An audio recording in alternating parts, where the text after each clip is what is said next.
प्रिय विद्यार्थियों, सुप्रभात। आज हम सूरदास का संकलित अंशों में वियोग वर्णन के कुछ अंशों का अध्ययन करेंगे। किस तरह से श्री कृष्ण जी के चले जाने के बाद गोपियाँ विलाप करती हैं और श्री कृष्ण के अत्यधिक प्रेम में डूबी हुई विरह वेदना से पूरित हो जाती है। वेदना की अग्नि में प्रेम निर्मल व शुद्ध होकर निखर जाता है। जिस प्रकार प्रायश्चित की ज्वाला में दग्ध होकर मानव हृदय पवित्र हो जाता है, जिस तरह अग्नि में पड़कर कंचन में कांति आ जाती है, उसी तरह प्रेम की परीक्षा की कसौटी विरह अनादिकाल से चर्चित रहा है। हमारे साहित्य शास्त्र में अन्य विद्वानों ने भी विरह की खूबसूरत व्याख्या की है। इन सभी की चर्चा आज हम करेंगे। आदि कवि वाल्मीकि के शब्दों में हम कहना चाहते हैं कि माँ निषाद प्रतिष्ठाम त्वं गह शाश्वती समा यत् कौंच मिथुना देख मौधि काम मोहित। विरह मानवीय मनोभाव है। वह प्रत्येक क्षण कभी न कभी किसी न किसी स्थिति में मनुष्य मन को आंदोलित व उद्वेलित करता रहता है। तभी तो सूर की गोपियाँ कहती हैं, मधुवन तुम कत रहत अरे विरह वियोग श्याम सुंदर के ठाड़े क्यों न जरे।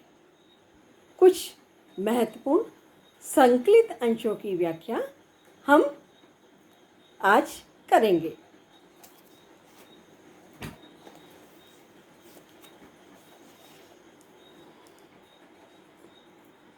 मधुकर श्याम हमारे चोर मन हरि लियो सांवली सूरत चिते नयन की कोर पकड़ियो तेई हृदय और अंतर प्रेम प्रीत के जोर गए छुड़ाए छोरी सब बंधन दे गए हंसनी अकोर सोवत ते हम उचकी परी है दूत मिलियो मोहि भोर सूर श्याम मुस्काई मेरो सर्वस्व ले गए नंद किशोर। भ्रमरगीत प्रसंग से लिया गया प्रस्तुत पद गोपियों की विरह दशा का वर्णन करता है। इसके कठिन शब्द मधुकर, भ्रमर, श्याम, शाम, नयन की कोर, नैनों का कटाक्ष, छोरी, छोड़, अकोर, भेंट, उचकी, उचक जाना। प्रस्तुत पंक्तियों में सूरदास जी ने गोपियों की विरह व्यथा की बहुत सुंदर ही व्याख्या की है। गोपियाँ उद्धव को भ्रमर के माध्यम से अपनी मनोगत भावनाओं को अभिव्यक्त कर रही है। हे भ्रमर, हमारे कृष्ण चोर हैं। उन्होंने अपनी मधुर छवि और तिरछी चितवन और कटाक्ष द्वारा हमारे मन को चुरा लिया है। तब से हमने भी प्रेम और प्रीति के बल पर उन्हें अपने हृदय में पकड़ कर रख लिया है, किंतु उन्होंने हमारे साथ उचित व्यवहार नहीं किया है। उन्होंने हमारे अपने प्रेम संबंधों को तोड़ दिया है और वे हमें छोड़कर चले गए हैं। बदले में हमें भेंट स्वरूप मंद मुस्कान दे गए हैं। हम कृष्ण के प्रेम में इतनी अनुरक्त हैं कि उनके वियोग में सोते सोते उचक पड़ती हैं। हमें प्रातःकाल एक दूत मिलता है।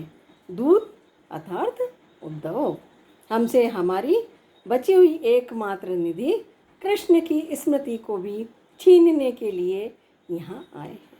गोपियाँ कहती हैं, शाम एक मुस्कान पर हमारा सर्वस्व ले गए हैं। प्रस्तुत पद में गोपियों का विरह व्यथा का मार्मिक चित्रण है।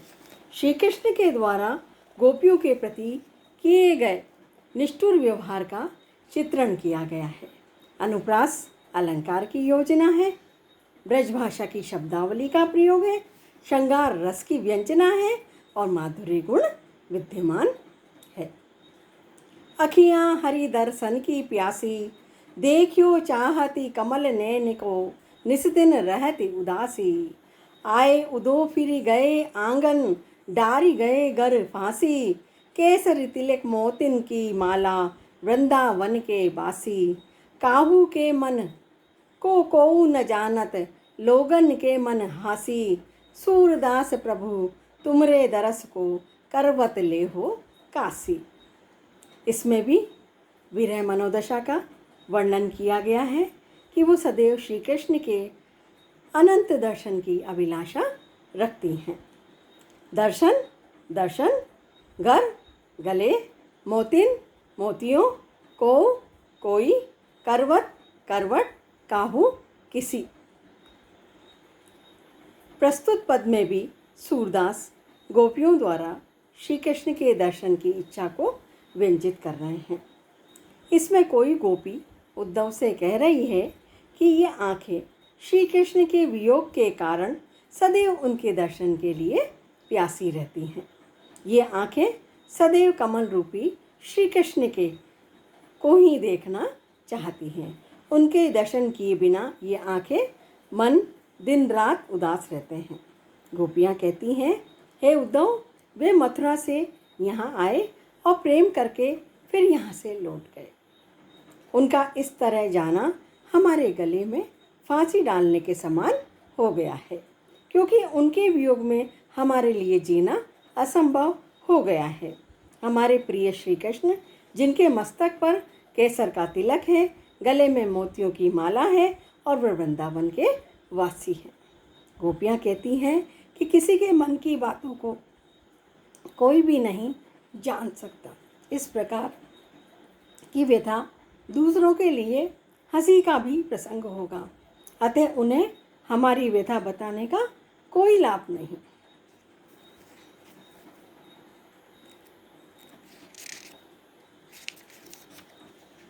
गोपियाँ कहती हैं कि ये तुम्हारे दर्शन के लिए कास नामक घास पर करवट लेती हैं और करवट लेते हुए सो जाती हैं, और ऐसा सब हम इस परिस्थिति में सब चीज़ कर सकते हैं, लेकिन हमें श्री कृष्ण के दर्शनों की अभिलाषा बनी रहती है। गोपियों की विरह वेदना की मार्मिक अभिव्यक्ति हुई है। गोपियों का श्री कृष्ण के प्रति एकनिष्ठ प्रेम अभिव्यंजित हुआ है। ब्रजभाषा की सुंदर पदावली है, अनुप्रास अलंकार की योजना है, श्रृंगार रस का व्यंजना है और माधुर्य गुण की अभिव्यक्ति हुई है। बिन गोपाल बेरिन भई कुंजे, तब ये लता लगती अति शीतल, अब भई विषम ज्वाल की पुंजे। वृथा बहती जमुना खग बोलत, वृथा कमल फूले अली गुंजे। पवन पानी घन सार संजीवनी, ददिसत किरण भानु भई भुंजे। हे उदो कहियो माधव सो, विरह करत करी मारत लुंजे।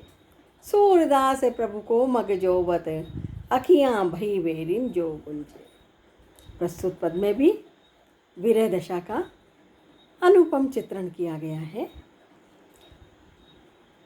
कठिन शब्दार्थ, बेरिन शत्रु, कुंजे कुंज, शीतल शीतल, पुंजे पुंज, वृथा व्यर्थ, जमुना यमुना, अली भ्रमर, गुंजे गुंज, घनसार कपूर, दधिसुत चंद्रमा, भानु सूर्य, भुंजे भुनना, करत छुरी, लुंजे लुंज, वरण वर्ण, गुंजे गुंज। प्रस्तुत पद में भी सूरदास गोपियों की विरह दशा का वर्णन करते हुए कह रहे हैं कि गोपियाँ कह रही हैं कि श्री कृष्ण के संयोग के क्षणों में सुखदायक प्रतीत होने वाली वस्तुएं कष्टदायक प्रतीत हो रही हैं। गोपियाँ कह रही हैं कि श्री कृष्ण के वियोग में कुंजे शत्रु के समान प्रतीत हो रही हैं, तब श्री कृष्ण की उपस्थिति में वे कुंजों की लताएं शीतलता प्रदान करने वाली थी, अब वे ज्वालाओं के पुंज बनकर विषम पीड़ा प्रदान करने वाली हो गई हैं। श्री कृष्ण के बिना ये यमुना नदी व्यर्थ बहती सी लगती है, पक्षी भी व्यर्थ बहते से लगते हैं, कमल का खिलना भी व्यर्थ है, भ्रमरों के गुंजन की भी कोई सार्थकता नहीं है। शीतलता प्रदायक सारे प्राकृतिक उपादान विपरीत प्रभाव वाले हो गए हैं। पवन, जल, कपूर, चंद्र किरण सभी संजीवन प्रदान करने वाले तत्व सूर्य के समान कष्टदायक हो गए हैं। गोपियाँ उद्धव से कहती हैं कि हे उद्धव, तुम अपने माधव श्री कृष्ण से कहना कि वे वीरे की छुरी हमें मारकर क्यों लुंज पुंज कर रहे हैं। वीरे के कारण हमारी दशा इतनी लुंज पुंज, इतनी व्यथित हो गई है। सूरदास कहते हैं कि श्री कृष्ण की प्रतीक्षा करते हुए हमारी आँखें गुंजे के समान लाल लाल हो गई हैं। प्रस्तुत पद्यांश में गोपियों की वीरे वेदना का भाव व्यक्त हुआ है, श्री कृष्ण के बिना जीवन की निसारता का भाव व्यक्त हुआ है और अनुप्रास अलंकार की योजना है, ब्रज भाषा की सुंदर पदावली का प्रयोग हुआ है, श्रृंगार रस की अभिव्यंजना है और माधुर्य गुण विद्यमान है।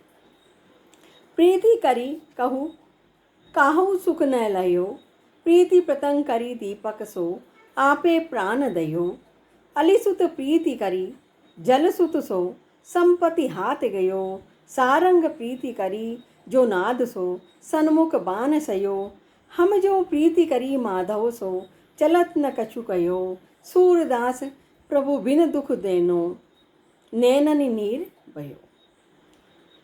प्रस्तुत पद में भी सूरदास गोपियों की मनोदशा का वर्णन करते हुए कह रहे हैं कि गोपी उद्धव से कह रही है कि प्रेम करके किसने भी सुख प्राप्त नहीं किया है।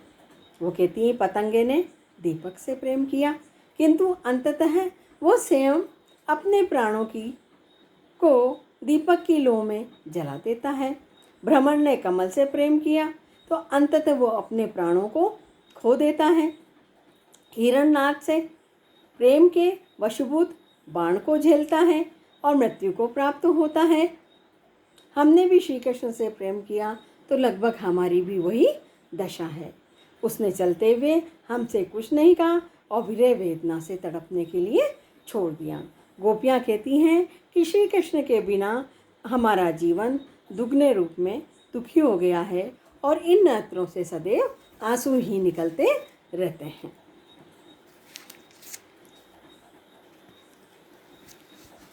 संदेशनी मधुबन कूप भरे, अपने तो पटवत नहीं मोहन, हमरे फिरी न फिरे। जीते पथिक पठे मधुबन को, बहुर ने शोध करे। के श्याम सिखाए प्रबोधे, के कहूँ बीच मरे।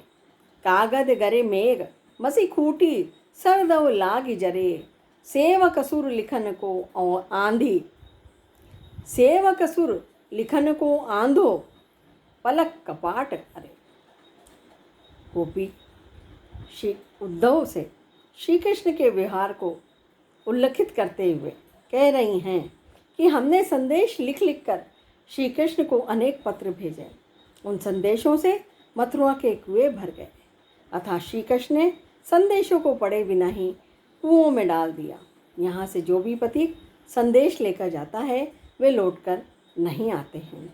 लगता है संभवतः श्री कृष्ण ने उन्हें समझा बुझाकर वहीं रख लिया है या बीच राह में मर चुके हैं।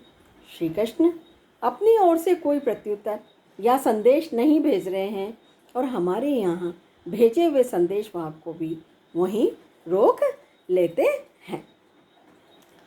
अब हम उन्हें और संदेश लिखकर भेजने में असमर्थ हैं क्योंकि हमारे पास पत्र लेखन की आवश्यक सामग्री का भी अभाव हो गया है। वीराग्नि के ताप से सारी स्याही खत्म हो गई है। कागज रोने के कारण आंसुओं में भीग कर गल गया है। कलम जंगल में आग लगने से जल गई है। अब इन साधनों के अभाव में पत्र कैसे लिखें। इतना ही नहीं, आंखें भी अधिक रोने के कारण नहीं खुल रही हैं। जैसे पलक रूपी किवाड़ लग गए हों, और ऐसी विषम परिस्थिति में पत्र लिखना अब असंभव हो गया है। सभी संकलित पदों में गोपियों की विरह भाव की, वेदना की सुंदर वो मार्मिक अभिव्यक्ति हुई है। श्री कृष्ण के द्वारा किए गए निष्ठुर व्यवहार का वर्णन वर्णित है। अनुप्रास अलंकार की योजना है। ब्रजभाषा का सुंदर प्रयोग किया गया है। श्रृंगार रस की अभिव्यक्ति है और माधुर्य गुण विद्यमान